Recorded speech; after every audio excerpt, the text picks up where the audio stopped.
করেছেন, যতটুকু সাহাবাই কেরামকে করার জন্য বলেছেন, ততটুকুই আমাদের জন্য আদর্শ, ততটুকুই আমাদের জন্য উসওয়া, ততটুকুই আমাদের জন্য কদুয়া। তাই রসুলকে বুঝতে হলে রসুল কেরামের স্কেলকে সামনে ফেলাইতে হবে। সাহাবাই কেরামের মানদণ্ডকে সরিয়ে রসুল মানা কশ্চিন কালো খুদার কসম, খুদার কসম, খুদার কসম রসুলকে মানা সম্ভব হবে না। সাহাবাই কেরামের মাপকাঠিকে বাদ দিয়ে রসুলকে অনুকরণ করা কখনো সম্ভব হবে না। 50 বছর বয়স পর্যন্ত কোনো স্ত্রী গ্রহণ করে নাই। ও নাস্তিকের বাচ্চারা, আজকে তোমরা 16 বছর 15 বছর হইলে তোমাদের কেন গার্লফ্রেন্ড লাগে ডজনকে ডজন। রসুল 50 বছর পর্যন্ত এক স্ত্রী নিয়ে থাকলেন। রসুল খাইসাদের জন্য নয়, উম্মতের জন্য বিয়ে করে। আরে মুহাম্মদ আমাদের সাথে ছিল, আমাদের সাথে বাজারে গেছে, আমাদের মতো বিয়ে করে, আমাদের মতো খায়, আমাদের মতো তার সন্তান হয়। সেই মুহাম্মদ আবার আল্লাহর দূত হয়ে গেল।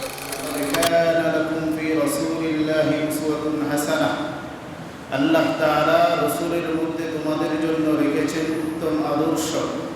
লিমান কানা ইয়ারজুল্লাহ ওয়াল ইয়াউমাল আখির ওয়া যাকারাল্লাহা কাসীরা। কাদের জন্য উত্তম আদর্শ? আল্লাহ তাআলা বলেন তিন গুণে গুণান্বিত ব্যক্তির জন্য আদর্শ। কয় গুণে? 3 গুণে গুণান্বিত ব্যক্তির জন্য আদর্শ।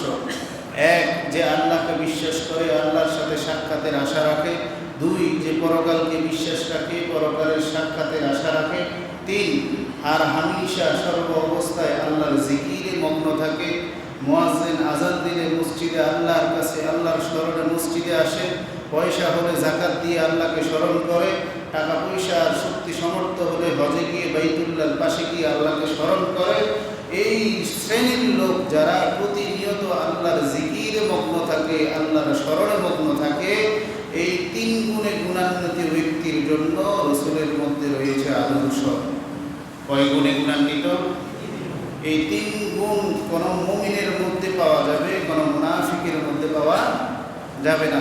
আলোচনা অনেক দীর্ঘ হয়ে যেতে পারে, তার জন্য সংক্ষেপে আমি খুব দ্রুত বলে যাওয়ার চেষ্টা করব। এই আয়াতটি নাযিল হয়েছে রাসূলুল্লাহ আহজাবের যুদ্ধে, যখন কিছু মুনাফিকরা দেখলো যে কাফেরদের মোকাবেলা করার মতো কোনো সামর্থ্য নেই।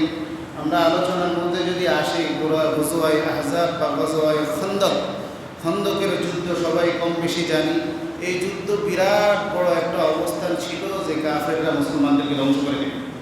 সে সময় মুনাফিকরা বিভিন্ন বাহানা করে রসুলের কাছে এসে বলে, ও রসুল, আমাদের ফ্যামিলিতে কাজ আছে, আমার স্ত্রীর সমস্যা আছে, ছেলে মেয়েগুলোর সমস্যা আছে, ঘর পাহারা দিতে হবে, আমি যুদ্ধে যাব না।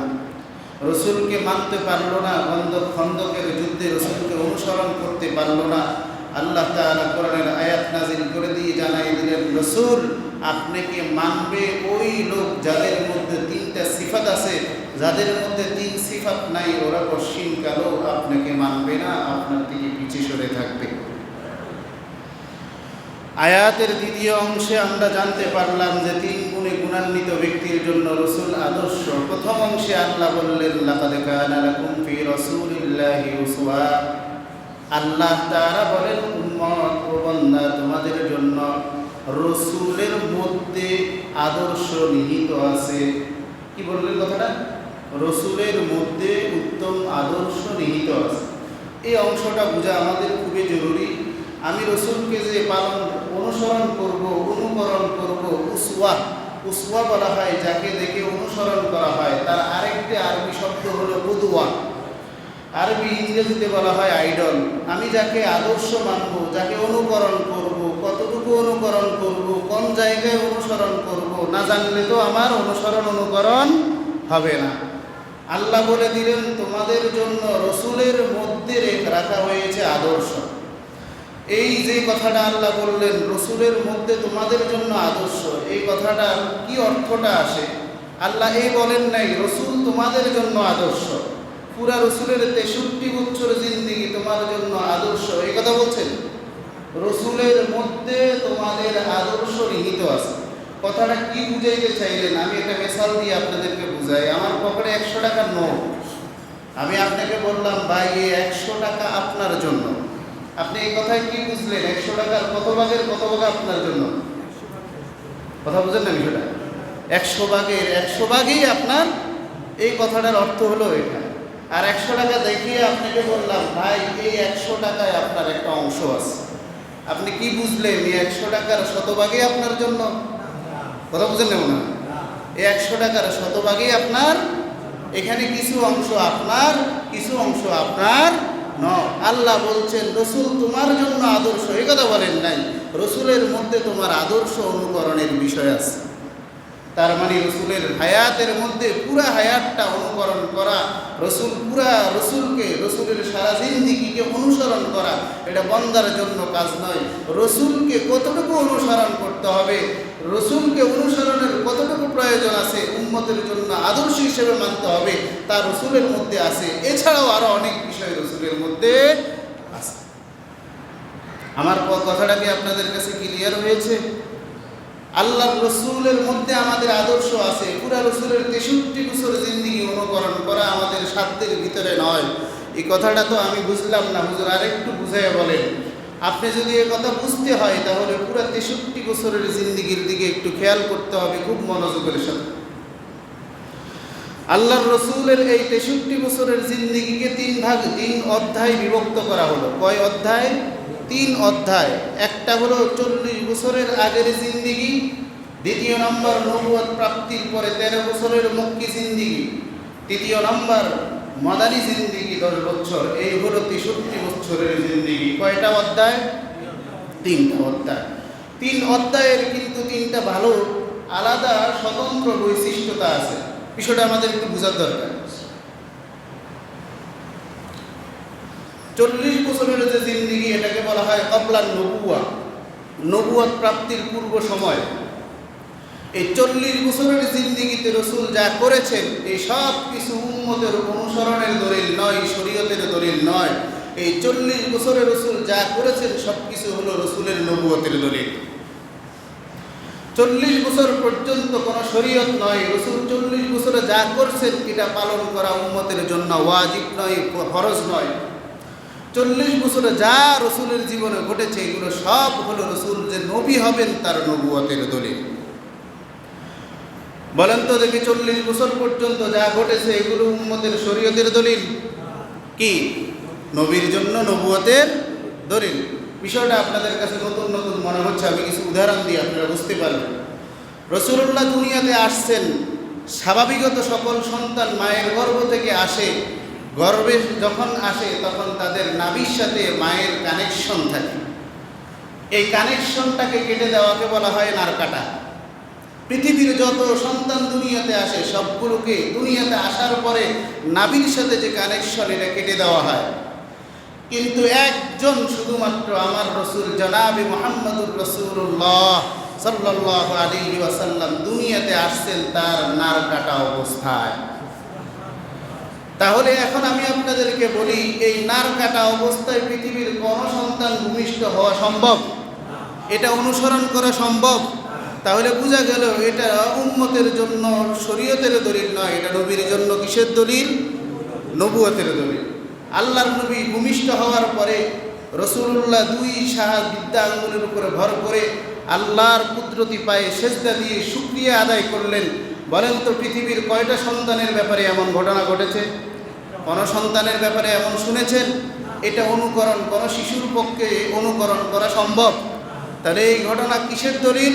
নবীর জন্য নবুয়তের দলিল, উম্মতের জন্য শরীয়তের দলিল। আল্লাহর রসুল জনাবে মুহাম্মদুর রাসূলুল্লাহকে 4 জন নারী দুধ পান করিয়েছে। তার মধ্যে একজন হলো হালিমাতুস সাদিয়া রাদিয়াল্লাহু তাআলা আনহা। হযরত মুহাম্মদুর রাসূলুল্লাহ তিনি কিন্তু হালিমা সাদিয়ার গর্ভের সন্তান নয়, তিনি হলেন আমেনার গর্ভের সন্তান। কি বলেন, কথা ঠিক না বেটি? তো আরেকজন মহিলা অন্যের সন্তানের দুধ পান করাইতে হলে অবশ্যই তার গর্ভ থেকেও একটা সন্তান হইতে হয়। কি বলেন, কথা ঠিক না? তাহলে বোঝা গেল হালিমার আরেকটা সন্তান ছিল, রসুলের আরেকটা দুধভাই ছিল। রসুলের আদত ছিল তিনি দুধ পানকালে 2 বছরে তিনি কখনো হালিমার এক স্তনে, যে স্তন থেকে দুধ পান করেছে অপর স্তন থেকে কখনো দুধ পান করেন নাই। সেটা তার দুধভাইয়ের জন্য সর্বদা ছেড়ে দিয়েছেন। জোর করে ওই স্তন থেকে দুধ পান করানোর চেষ্টা করলেও সেখান থেকে দুধ পান করতেন না। যেটা তার ভাগের জন্য নির্ধারণ করেছেন ওটাই শুধু ওটার থেকেই উৎপান করতেন, অপরটা তার ভাইয়ের জন্য ছেড়ে দিতেন। বলেন এত বড় ইনসাফ একটা শিশু বাচ্চা করতে পারবে পৃথিবীর আর বড় শিশুর ক্ষেত্রে? এটা সম্ভব না অসম্ভব? এত বড় ইনসাফ যিনি করেছেন, এত বড় ইনসাফ তার এই শিশু বয়সে হয়েছে, এই ঘটনাটা কি উম্মতের জন্য শরীয়তের দলিল না নবীর জন্য নবুয়তের দলিল? আলোচনা বুঝতে পারতেছেন আপনারা? 4 বছর বয়সে রাসূলুল্লাহ সাল্লাল্লাহু আলাইহি ওয়াসাল্লামের ওপেন হার্ট সার্জারি হয়েছে।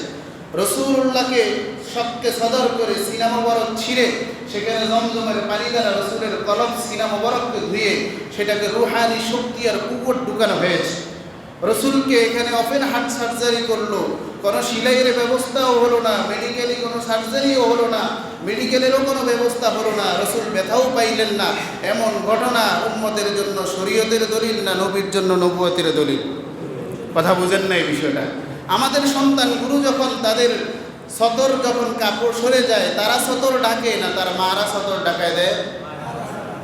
আল্লাহর রসুল জনাবে মুহাম্মদুর রাসূলুল্লাহ সাল্লাল্লাহু আলাইহি ওয়াসাল্লামের ব্যাপারে বলা হয় শিশু বয়সে পর্যন্ত তিনার সতর কখনো খোলেন নেই।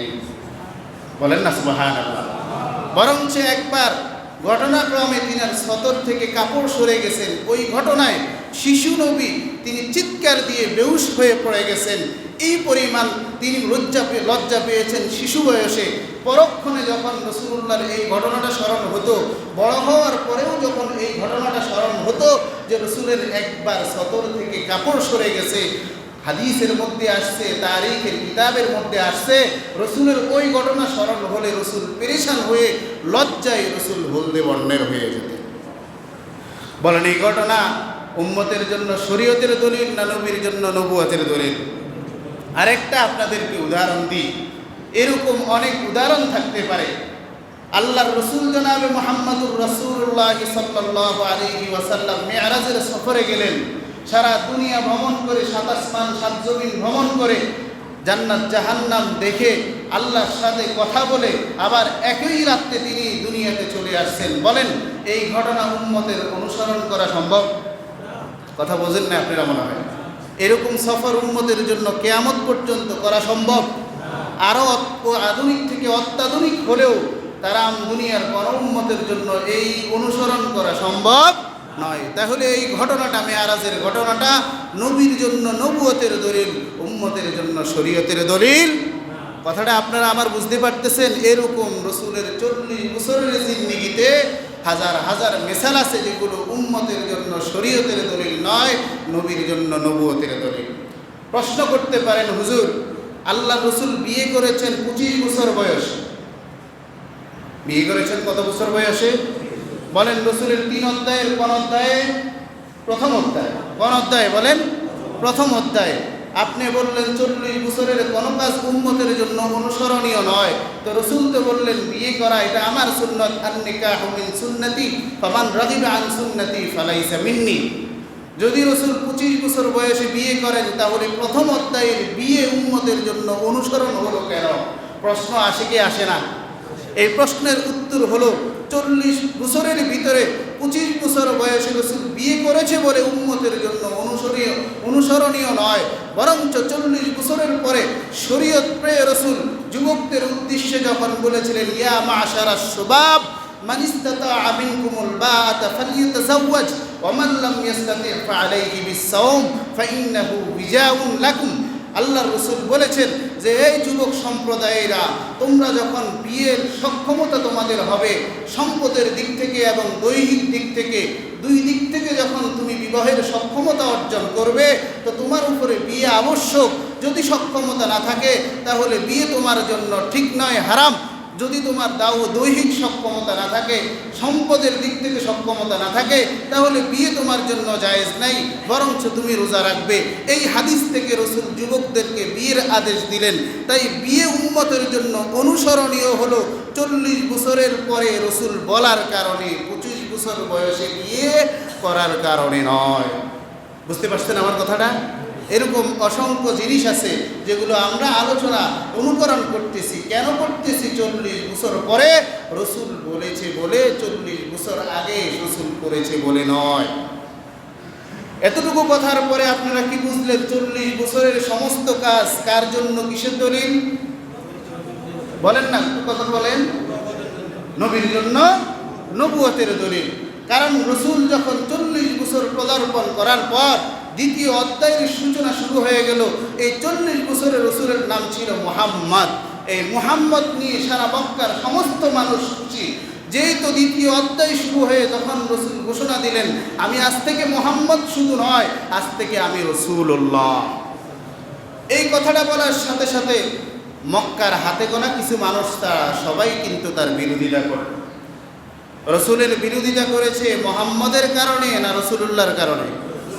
আপনারা আলোচনা বুঝেন। মুহাম্মদ রসুল্লাহ হুজুরের বিরোধিতা যারা বিরোধিতা করেছে, তারা কি মুহাম্মদ হওয়ার কারণে বিরোধিতা করেছে না রসুলুল্লাহ হওয়ার কারণে বিরোধিতা করেছে? মক্কার কাফেররা তখন প্রশ্ন করতে পারে, এই কথা আল্লাহ জানেন কি জানেন না?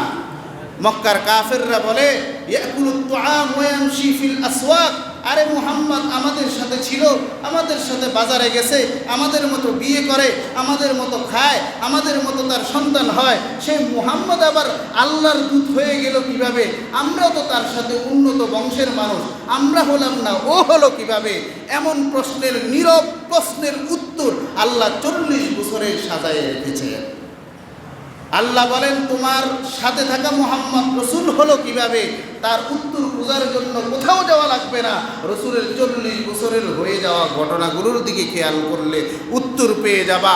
নারকাটা অবস্থায় রসুল জন্মগ্রহণ করা, এটা রসুল নবী হওয়ার, মুহাম্মদ নবী হওয়ার দলিল। রসুলের সেজদায় লুটিয়ে পড়ে আল্লাহর শুকরিয়া আদায় করা, রসুল নবী হওয়ার দলিল। রসুলের শাক্কে সাদর হওয়া, তিনি যে মুহাম্মদের পরে রসুল হবেন তার দলিল। 7 আসমান 7 জমিন পাড়ি দিয়ে জান্নাত জাহান্নাম সাক্ষাৎ করবেন, এটা মুহাম্মদ যে রসুল হবে তার আলামত। আল্লাহর রসুল জনাবে মুহাম্মদুর রাসূলুল্লাহর সদর কখনো খুলবে না, এমন সুন্দর আচরণের শিশু হতে পারে, এটাও তিনি নবী হওয়ার আলামত। এই ধরনের 40 বছরের শত শত ঘটনা আছে। তোমরা যে পরবর্তীতে বলবা যে মুহাম্মদ রসুল হইল কিভাবে, তার উত্তরের জন্য 40 বছরে এগুলো আল্লাহ ঘটাইছে। বলেন না সুবহানাল্লাহ। প্রথম অধ্যায় শেষ, দ্বিতীয় অধ্যায় শুরু। এই দ্বিতীয় অধ্যায় হলো শরীয়তের সূচনা। এই দ্বিতীয় অধ্যায়, এটা 23-13 বছর জিন্দিগি। এটার বৈশিষ্ট্য হলো শত্রুরা রসুলকে আঘাত করবে, রসুল প্রতিবাদ করবে না, নীরবে তাদের আঘাত সয়ে নেবে। তৃতীয় নম্বর অধ্যায়ের বৈশিষ্ট্য হলো রসুল শত্রু আঘাত করবে, তার আঘাত খেয়ে নীরবে বসে থাকবে না, বরং শত্রুকে সাইজ করার জন্য তরবারি নিয়ে মাঠে ময়দানে রসুল ঝাঁপিয়ে পড়বে। দ্বিতীয় নম্বর অধ্যায়ের রসুলের বৈশিষ্ট্য হলো কাফেররা কষ্ট দিবে কিন্তু রসুল প্রতিবাদ করবে না। তৃতীয় নম্বর অধ্যায়ের বৈশিষ্ট্য হলো কাফেররা আঘাত দিবে, আঘাতের প্রতি উত্তরে তরবারি নিয়ে তাদের সাথে জিহাদ করার জন্য মাঠে ময়দানে ঝাঁপিয়ে পড়বে। রসুলের এই শরীয়তের যে এই সূচনা শুরু হয়ে গেল 40 বছরের পরে, এই 40 বছরের পরে 23 বছরের এই জিন্দিগি, এটা হলো শরীয়তের জিন্দিগি। কি জিন্দিগি বলেন? এই 23 বছরে রসুল উম্মত কি করবে না করবে সব কিছু অবতীর্ণ হয়েছে। এর মধ্যেও সব কিছুই কিন্তু উম্মত অনুসরণ করবে, এটা অপরিহার্য নয়। রসুলের সাথে এমন কিছু কাজ আছে যেগুলো উম্মতের করা হারাম, আবার এমন কিছু 23 বছরের জিন্দিগিতে রসুলের ঘটেছে যেটা উম্মতের জন্য করা অসম্ভব। আবার এমন কিছু জিনিস আছে যেটা উম্মত করতে চাইলেও পারবে না। রসুলের এই 23 বছরের জিন্দিগিতে বলেন, আমি কয়টা কথা বললাম? কিছু উম্মতের জন্য করা হারাম, কিছু উম্মতের জন্য মান্য করা আবশ্যক নয়, কিছু উম্মতের জন্য চেষ্টা করলেও পারবে না, অসম্ভব। আল্লাহ রসুলের এই 23 বছরের জিন্দিগিতে যদি খেয়াল করি, শরীয়ত এমন কিছু জিনিস আছে আমি আর আপনি চাইলেও সেটা পারবো না, এটা আমার জন্য, উম্মতের জন্য এটা হালাল করে দেওয়া হয়েছে। আল্লাহর রসুল জীবদ্দশায় 11টা বিয়ে করেছেন। কয়টা বিয়ে করেছেন? 11টা বিয়ে করেছেন। উম্মতের জন্য 11টা বিয়ে করা হালাল না হারাম? রসুলের জন্য হালাল, উম্মতের জন্য হারাম বলে দিয়েছেন কে? আল্লাহ তাআলা বলেন, ইয়া আইয়ুহান নাবিয়্যু ইন্না আহলালনা লাকা আজওয়াজাকা আল্লাতী আতাইতাহুন্না উজুরাহুন্না ওয়া মা মালাকাত আইমানুকুম মিম্মা আফা আল্লাহ। লম্বা একটা আয়াত, সূরা আহজাবের একটা আয়াত। আল্লাহ বলেন, ও রাসূল, নবীজি যখন একাধিক বিয়ে করলো, কিছু কাফেরের বাচ্চা সেটা নিয়ে তিরস্কার করা শুরু করে দিল। আল্লাহর নবী নিজের খায়সাতের জন্য বিয়ে করেন নাই। কিসের জন্য বিয়ে করেন নাই? নিজের খায়সাতের জন্য বিয়ে করেন নাই। এই কথাটা এখনকার জমাত, এখনকার সময় যুবকদের মাথায় আসা দরকার। খুব মনোযোগ দিয়ে কথাগুলো শুনবা। রাসূলুল্লাহর প্রথম বিয়ে করেছেন 25 বছর বয়সে, তখন রাসূল কখনো বিয়ে করেন নাই। প্রথম বিয়ে না করা যুবকগুলোকে আমরা বলি কুমার, আর মেয়েদেরকে বলি কুমারী। আল্লাহর রাসূল 25 বছর বয়সে বিয়ে করলেন। রাসূল ছিলেন কুমার। যাকে বিয়ে করলেন তার নাম হলো খাদিজাতুল কুবরা রাদিয়াল্লাহু তাআলা আনহা। তিনার বয়স ছিল 40 বছর। শুধু এতটুকুই নয়, তিনার অন্য ঘর সংসার ছিল, ওই সংসারে সন্তানও ছিল। বলেন, রাসূলুল্লাহ বিয়ে করেছে কুমারী নারীকে না বিধবা নারীকে? আলোচনা একটু আমার সাথে তাড়াতাড়ি আপনারা বলতে হবে, কুমারী নারীকে না বিধবা নারীকে? একজন যুবক যদি খায়সাতের কারণে বিয়ে করে, তাহলে তার চেয়ে বেশি বয়স্ক নারীকে বিয়ে করে না কম বয়স্ক নারীকে বিয়ে করে? তো রাসূল কি এটা বুঝতেন না? আল্লাহ রাসূল নিজের খায়সাতের জন্য বিয়ে করেন নাই, করেছেন শুধুই মাত্র ইসলামের জন্য, উম্মতের জন্য, উম্মতের কল্যাণের জন্য। বলতে পারেন খাদিজা 40 বছরের বয়সের খাদিজাকে বিয়ে করলেন কেন? উম্মতের কল্যাণে। কারণ ইসলামের সূচনা লোকে রাসূলের কোনো পিতা ছিলেন না, রাসূলের চাচা পাশে ছিলেন না, রাসূলের সমাজ গোত্র তার পাশে ছিল না। রাসূল চিন্তা করলেন এই মুহূর্তে সম্পদের প্রয়োজন আছে না নাই? আল্লাহ রাসূল দেখলেন দরিদ্র সাহাবীরা ইসলামে আসবে, কিন্তু বড় লোকরা বলয় প্রয়োগ করে তাদের সম্পত্তির জোর দেখিয়ে গরিবদের উপরে টর্চারিং করে তাদেরকে দিন থেকে বিপদে নিয়ে তাদেরকে বিধর্মী বানানোর চেষ্টা করবে। তাই খাদিজা সম্পদশালী, তার পিতা মারা গেছে, তার সম্পদের গাইড করার লোক নাই।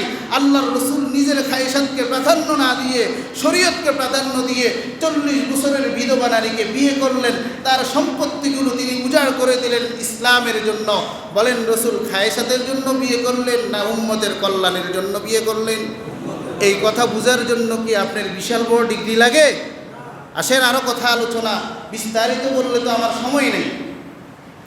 এই বিধবা নারী 40 বছর বয়সে যাকে বিয়ে করেছেন, তার সাথে সংসার করেছেন 25 বছর। 25 যোগ করলে কত হয়? কথা বুঝেন না মনে হয়? আল্লাহর রাসূলের 50 বছর বয়সে খাদিজার মৃত্যু হয়। 50 বছর পরে মানুষের স্বাভাবিক যৌবিক চাহিদা কতটুকু আর থাকে? আল্লাহর রাসূল 50 বছর বয়স পর্যন্ত কোনো স্ত্রী গ্রহণ করে নাই। ও নাস্তিকের বাচ্চারা, আজকে তোমরা 16 বছর 15 বছর হইলে তোমাদের কেন গার্লফ্রেন্ড লাগে ডজনকে ডজন। রাসূল 50 বছর পর্যন্ত এক স্ত্রী নিয়ে থাকলেন। রাসূল খায়সাতের জন্য নয়, উম্মতের জন্য বিয়ে করেছেন। বলেন না ঠিক কিনা? আমাদের আজকে যুবকগুলো রাসূলের সিরত শুনে না, এই জন্যই প্রশ্ন আসলে বিমোহিত হয়ে যায়, কেন এত বিয়ে করলেন? রাসূল খায়সাতের জন্য বিয়ে করেন নাই, শরীয়তের জন্য বিয়ে করেছেন, উম্মতের জন্য বিয়ে করেছেন। অনেক মিসাল আমি দিতে পারি, প্রত্যেকটা বিয়ের এক একটা হিকমত আপনাদেরকে বলে দিতে পারি। শুধু আরেকটা কথা বলবো, রাসূল আরেকটা বিয়ে করেছেন জয়নাব বিনতে জাহাশ রাদিয়াল্লাহু তাআলা আনহা। রাসূলের স্ত্রীর নাম কি বলেন? বলেন না আপনারা আমার আলোচনা মনোযোগ দিয়ে শুনেন না। মনোযোগ আছে? রাসূলের আরেকজন স্ত্রীর নাম জয়নাব বিনতে জাহাশ। কি নাম? জয়নাব বিনতে জাহাশ। ইনি হলেন রাসূলের চাচাতো বোন। রাসূলুল্লাহ তিনাকে বিয়ে দিয়েছেন তার পালক সন্তান যায়েদ ইবনে হারেসার সাথে। যায়েদ ইবনে হারেসার কাছে তার চাচাতো বোনকে বিয়ে দেওয়ার পরে যায়েদও মনোকষ্ট, জয়নাব বিনতে জাহাশেরও মনোকষ্ট, দুইজন কেউ কাউকে মেনে নিচ্ছে না। দুজনেই মামলা করে কার কাছে? রাসূলের কাছে। রাসূলুল্লাহ দুজনকেই সান্ত্বনা দিচ্ছে সাংসারিক জীবনটা যেন টিকিয়ে রাখে। কিন্তু যায়েদ ইবনে হারেসার আর জয়নাব বিনতে জাহাশের যে দাম্পত্য জীবন, এটা কিন্তু বেশি দিন টিকে নেই, এটা চলে গিয়েছে। আরবদের একটা ধারণা ছিল যে পালক সন্তান আপন সন্তানের মতো। পালক সন্তান আপন সন্তান যেমন পিতা থেকে মিরাজ পায়, পালক সন্তানও পিতা থেকে মিরাজ পাবে। আপন সন্তান যেমন তার স্ত্রী পিতার জন্য হারাম, পালক সন্তানের স্ত্রীও পিতার জন্য হারাম। আপন সন্তানের স্ত্রীর সাথে যেমন পিতা দেখা দিতে পারবে, পালক সন্তানের স্ত্রীর সাথেও পিতা দেখা দিতে পারবে, এরকম একটা তাদের সামাজিক কৃষ্টি কালচার কুসংস্কার ছিল। এই কুসংস্কারটাকে একেবারে সমূলে ধ্বংস করার জন্য আল্লাহ তাআলা জয়নাব বিনতে জাহাশকে যখন যায়েদ আর তার সাথে মনমালিন্য হচ্ছে না, যায়েদ যখন তার স্ত্রী জয়নাব বিনতে জাহাশকে যখন তালাক দিয়ে দিল, আল্লাহ তাআলা এই প্রথা তখন মক্কার মানুষদের যে পালক সন্তানের স্ত্রীকে শ্বশুর বিয়ে করতে পারে না, পালক সন্তানের স্ত্রীর সাথে ওরকমটাই মুআমালা করতে হয় যেমনটা আপন সন্তানের স্ত্রীর সাথে করতে হয়। এই কুসংস্কারটা উম্মতের জন্য বড় কষ্টকর ছিল। ভবিষ্যতে এমন কোনো সিচুয়েশন সমাজে আসলে পালক সন্তানের স্ত্রীকে বিয়ে করার যদি প্রয়োজন কোনো শ্বশুরের পড়ে, তাহলে উম্মত পারবে না, কারণ যেহেতু শরীয়তে নেই।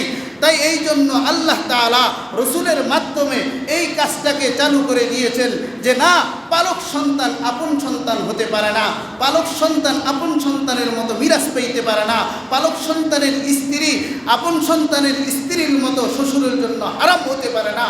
তাই রসুল জয়নাব বিনতে জাহাশকে যখন যায়েদ ইবনে হারেসা তালাক দিয়ে দিল, আল্লাহ তাআলা স্বয়ং নিজে প্রস্তাব দিয়ে জয়নাব বিনতে জাহাশকে রসুলের কাছে বিয়ে দিয়ে দিলেন।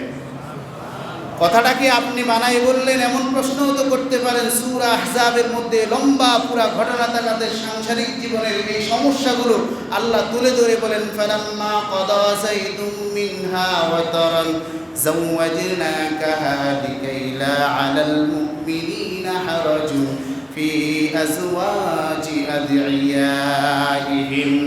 আল্লাহ বলেন, যায়েদ ইবনে হারেসা যখন তার স্ত্রীকে তালাক দিয়ে দিল, তখন মুমিনদের জন্য এটা বড় অসুবিধার কারণ ছিল। পালক সন্তানের স্ত্রী শ্বশুরের জন্য হালালকে হারাম, এই বিষয়ের প্রশ্নে সামাজিক বিবেচনায় মানুষের মধ্যে কুণ্ঠাবোধ ছিল। আজকেও ওই জাহিলি যুগের মতো আমাদের সমাজে পালক সন্তানগুলোকে আপন সন্তান মানা হয়।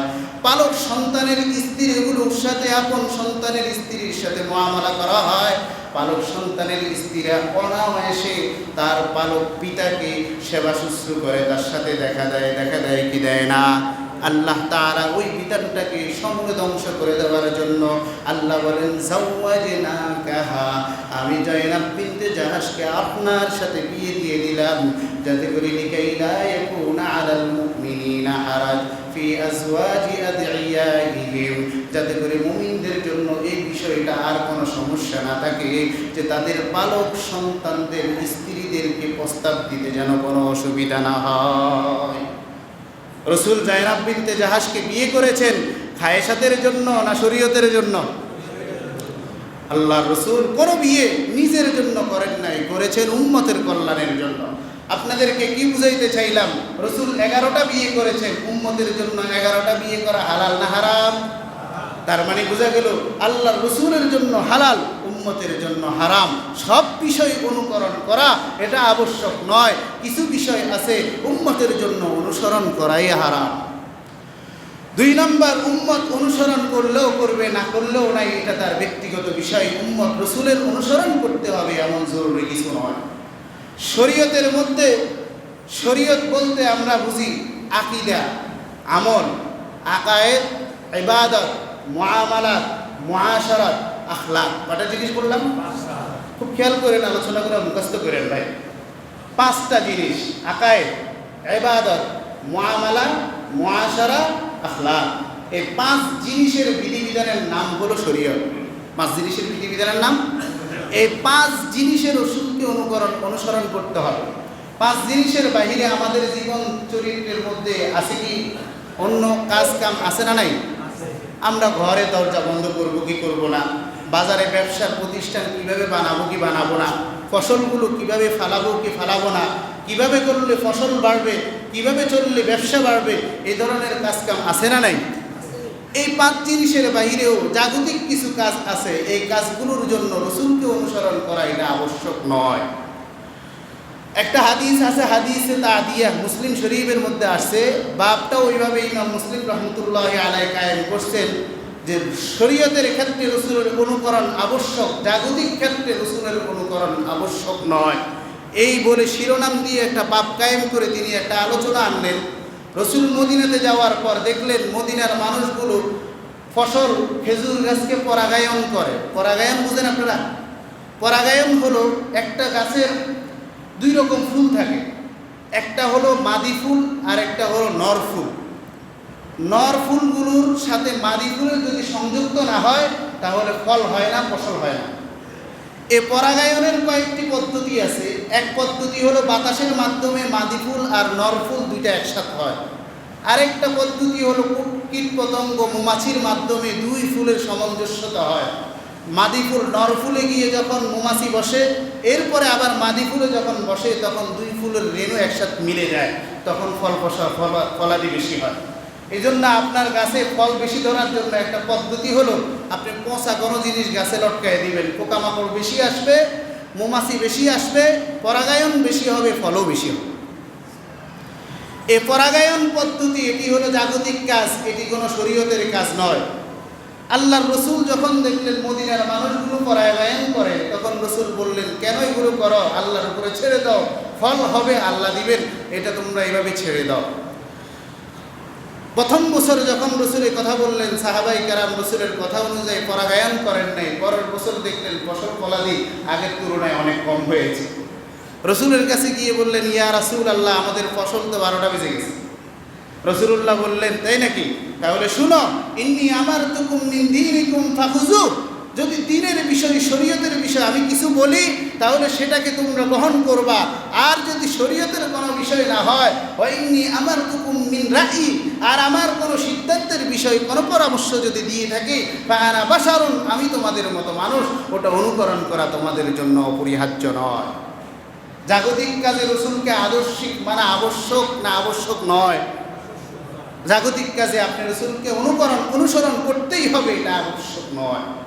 তৃতীয় নম্বর মিসাল, আমরা অনুকরণ করতে চাইলেও পারবো না এমন একটা জিনিসের মিসাল নেন। একটা রোজা আছে, যে রোজার নাম হলো সৌমি উইসাল। কি রোজা? সৌমি উইসাল। সৌমি উইসাল মানে হলো আপনি ইফতার না করে লাগাতার 2 দিন রোজা রাখবেন। আল্লাহ রসুলের একটা আমল ছিলেন, তিনি সৌমি উইসাল করতেন।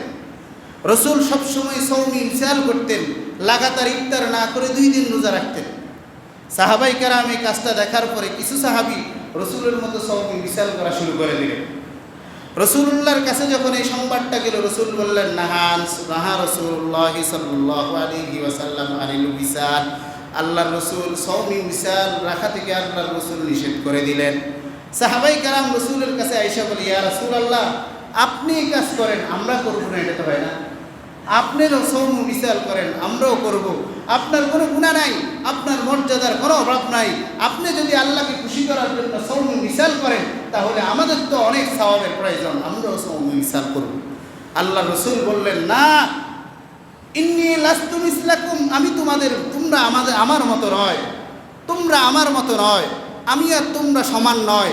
মানুষ হিসেবে দেখতে আমাকে আর তোমাকে সমান দেখায়, কিন্তু আমি হলাম অসাধারণ, আমি আর তোমরা সমান। পাথর হিসেবে সব পাথর যদিও দেখতে একরকম, কিন্তু কিছু পাথর পুষ্টি পাথর আর কিছু পাথর হলো নরমাল পাথর। মানুষ হিসেবে রসুল ছিলেন অসাধারণ, আমরা হলাম সাধারণ। রসুল বললেন, ইন্নী লাস্তু মিসলাকুম, তোমরা আমার মতো নয়। কেন? কারণ ফাইন্নী উতআমু ওয়া উসকা, কারণ আমি একা দ্বারা 2 দিন রোজা রাখলে আমাকে আল্লাহ রূহানিভাবে খাবার দাবারের ব্যবস্থা করে দেয়। তাই তোমরা চাইলেও এই সৌমি মিসাল রাখা তোমাদের দ্বারা সম্ভব নয়। তাহলে এখান থেকে কি বুঝলেন? রসুলকে সব কাজে অনুসরণ করা সম্ভব। এমন অনেক কাজ আছে রসুলকে অনুসরণ করা যায় না, এমন অনেক কাজ আছে অনুসরণ করা হারাম, এমন অনেক কাজ আছে যেগুলো রসুলকে অনুসরণ করা উম্মতের জন্য আবশ্যকীয় নয়, এমন অনেক কিছু আছে যেগুলো রসুলের জন্য, রসুলের নবুয়তের দলিল, উম্মতের জন্য শরীয়তের দলিল। এতক্ষণ পর্যন্ত যদি আলোচনা আপনাদের মনোযোগ থাকে, তাহলে আয়াতের অর্থ এবার বুঝেন। লাকাদ কানা লাকুম ফি রাসূলিল্লাহি উসওয়াতুন হাসানা।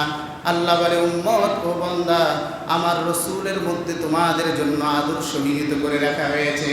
তার মানে আল্লাহর রসুলের পুরা জিন্দেগির মধ্যে তালাশ করলে তোমার চলার পথে যতগুলো আদর্শ দরকার, রসুলের মধ্যে তা আছে না নাই? মুসলমান ভাইরা রে আমার, আদর্শ হিসেবে কাউকে আদর্শ বানানোর জন্য উলামায়ে কেরাম বলেন কয়েকটা গুণ থাকা লাগে। এক নাম্বার, সেই ব্যাপকভাবে সবার কাছে প্রেরিত হওয়া লাগে। আল্লাহর নবীর আদর্শ তাকে মানব না কেন?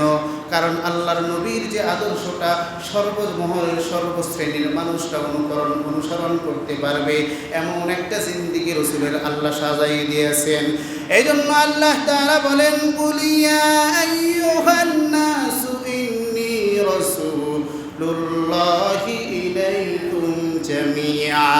ও দুনিয়ার মানুষ, আমি তোমাদের সবার জন্য রাসূল হিসেবে আল্লাহর পক্ষ থেকে প্রেরিত। বলেন না সুবহানাল্লাহ। মুসলমান ভাইরা রে আমার, একজন রাষ্ট্রনায়ক যদি চায় আমি রাসূলকে দেখে দেখে রাষ্ট্র পরিচালনা করব, তার জন্য আদর্শ আছে না নাই? একটা যুবক যদি মনে করে আমি যৌবন বয়স পার করব রাসূলকে দেখে দেখে, রাসূলের যৌবন বয়সে আদর্শ আছে না নাই? একটা স্বামী যদি বলে আমি সাংসারিক জীবনে স্বামিত্বের জীবনও আমি রাসূলকে দেখে দেখে পালন করতে চাই, অনুসরণ করতে চাই, আল্লাহর রাসূলের জিন্দেগির মধ্যে অনুসরণ আছে না নাই?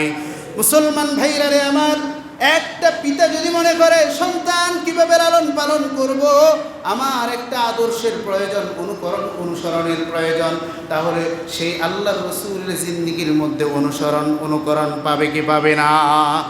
আল্লাহর রাসূল সমগ্র মানুষের জন্য উসওয়ায়ে আহসানা উত্তম আদর্শ হিসেবে প্রেরিত হয়েছে। এই জন্য কবি বলেন, জাহাঁ তক হায় রুবুবিয়ত খুদা কা, जहाँ तक है रुबूबियत खुदा का, वहाँ तक है रिसालत मुस्तफ़ा का, वहाँ तक है रिसालत मुस्तफ़ा का। আল্লাহর কায়নাতের যতগুলো অংশের মধ্যে আল্লাহর রুবুবিয়তের হিকমত ক্ষমতা প্রতিষ্ঠিত, অতটুকু জায়গার মধ্যে রাসূলের রিসালাতের ক্ষমতাও প্রতিষ্ঠিত। বলেন না আল্লাহু আকবার। মুসলমান ভাইরা রে আমার, আজকে আদর্শের বড় অভাব। কার থেকে আদর্শ নিবে? রাসূলের থেকে আদর্শ নিবে এমন প্রশ্ন করতে পারেন, হুজুর রাসূলের পুরো জিন্দেগি তো আমাদের জন্য আদর্শ বানানো সম্ভব না, কতটুকু জীবন আমরা আদর্শ হিসেবে গ্রহণ করব?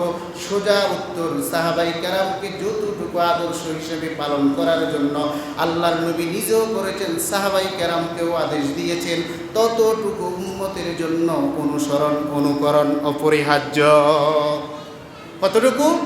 যতটুকু সাহাবায়ে কেরামকে আদেশ দিয়েছেন, যতটুকু রাসূল করেছেন, যতটুকু সাহাবায়ে কেরামকে করার জন্য বলেছেন, ততটুকুই আমাদের জন্য আদর্শ, ততটুকুই আমাদের জন্য উসওয়া, ততটুকুই আমাদের জন্য কদওয়া।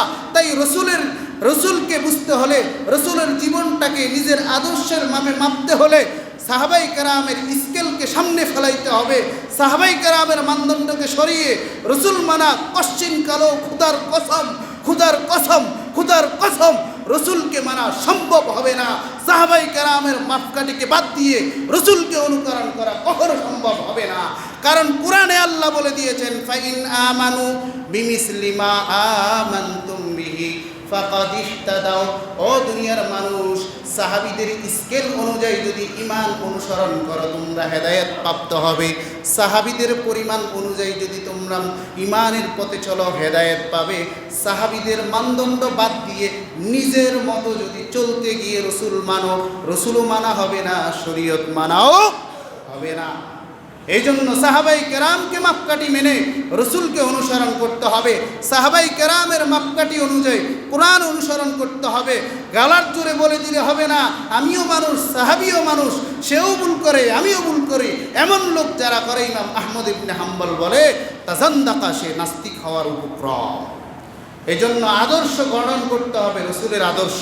রাসূলের আদর্শ যদি না থাকে, মনে রাখবা মানুষগুলো মানুষ রূপের হাইওয়ান হবে, ছাত্র রূপের হাইওয়ান হবে, শিক্ষক রূপী হাইওয়ান হবে, একটা সমাজসেবক নেতা রূপে মানুষের জন্য রক্ত পিপাসু হবে।